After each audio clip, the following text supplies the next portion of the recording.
ایک رات یقیناً آنے والی ہے جو تو نے قبر میں گزارنی ہے، کیا تجھے اس سے انکار ہے؟ اگر نہیں تو نماز پڑھ۔ تیری دولت، تیری اولاد، تیری جائیداد، تیرا عہدہ، تیری بیوی، تیرے ماں باپ، تیرے دوست قیامت کے دن تیرے کام نہ آ سکیں گے اگر نہیں تو نماز پڑھ۔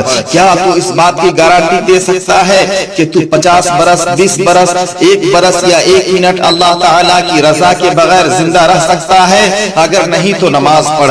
اگر تو اس ذات اقدس کا شکر ادا کرنا چاہتا ہے جس نے اشرف المخلوقات بنایا، تجھے ہاتھ، پاؤں، کان، آنکھیں اور بے شمار نعمتیں عطا کی، تو اس کا شکر ادا کر اور نماز پڑھ۔